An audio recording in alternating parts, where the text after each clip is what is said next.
Hello and welcome to lesson number 1 in week 7. We're going to start factoring trinomials, specifically when a is 1. So let's start with something you know from week 6. We're going to multiply these two things together. So x times x is x squared, x times 2 is 2x, x times 6 is 6x, and 6 times 2 is 12. All right, so x squared plus 8x plus 12 is my final answer there. What we're doing today is we're going to start with x squared plus 8x plus 12 and see if we can get the two binomials that make it. All right, but I'm going to use this right now to show you some things that happen. Look at your last terms in your two binomials, 6 and 2. 6 times 2 is 12. 6 plus 2 is 8. And that's where factoring comes in. 6 and 2, the last two terms, we multiply those to get 12, right? And the 6 and the x multiplied to get 6x, and the 2 and the x multiplied to get 2x, and then we added, keyword add, those two together to get the middle term. All right, so ax squared plus bx plus c is the general form of a quadratic, what we're dealing with today. And we're looking at today specifically where the number in front, a, is 1. So we will not see a number here today. All right. Now reverse the procedure. We're going to find two factors of a polynomial. Well, what is factoring? A factoring is, or a factor in general, is a number that divides another number evenly. So let's just real quick look at the factors of 18. We'll put them in pairs. So 1 and 18, 2 and 9, 3 and 6. Okay. So how does that work with a polynomial where we have an x involved?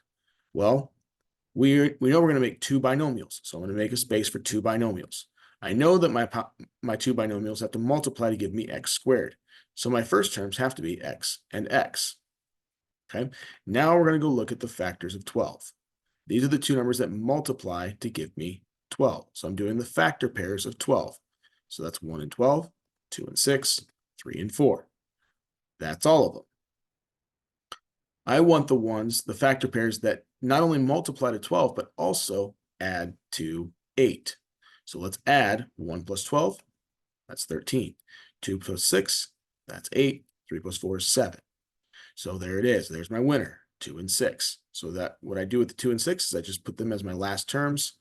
There's my answer. All right, we'll check that with this one. I'll show you how to check your work. All right, so again, two binomials. The first terms have to be x.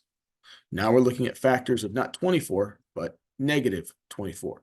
So there's a negative involved, which makes things a little more challenging, but not terrible. So negative 1 times 24, but the negative could also go with the 24. So positive 1 and negative 24. 2 goes into 24 12 times, so negative 2 and 12, or positive 2 and negative 12. 3 goes into 24 8 times, so negative 3 and 8, or positive 3 and negative 8. 4 goes into 24 6 times, negative 4 times 6, or 4 times negative 6. 5 does not go into 24. We found all of them. Now I'm going to do a little shortcut here. I know that I want the ones that add to positive 5. If it adds to a positive number, that means the larger number has to be positive. So I can actually cross out half of these. The one where the larger number is negative, it can't be that. Because if I add all of those that have a line through them, it's going to add up to be a negative. I don't want it to be a negative. Okay, so I'm going to look at just these four. Negative 1 plus 24 is 23. Negative 2 plus 12 is 10. Negative 3 plus 8 is 5. Negative 4 plus 6 is 2. My winner, negative 3 and 8. So I'm going to put negative 3 and 8 in, and there's my answer, x minus 3, x plus 8. I told you I was going to show you how to check it. Take x and 8, multiply them, you get 8x.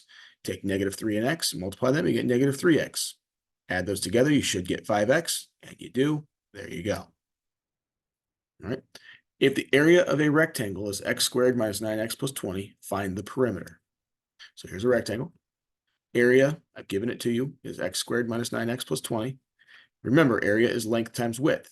So area is an unknown length times an unknown width. We're factoring this.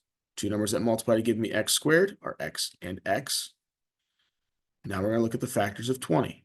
1 and 20, 2 and 10. 3 does not go into 20. 4 does 5 times. Do any of those add to -9? Well, they don't add to -9, but they add to +9. 4 plus 5 is 9, so I'm going to put 4 and 5 in there, but they have to add to -9. Well, that means both of the factors have to be negative.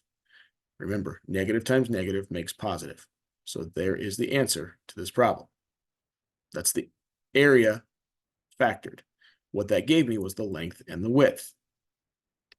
Okay, so the length is x minus 4, and the width is x minus 5. I can now put those on the picture and find the perimeter. So the perimeter is just add all the sides. So x plus x plus x plus x, that's 4 x's. And then -4 plus -5 plus -4 plus -5 is -18. The perimeter is 4x minus 18. All right, and that concludes lesson number 1 on factoring.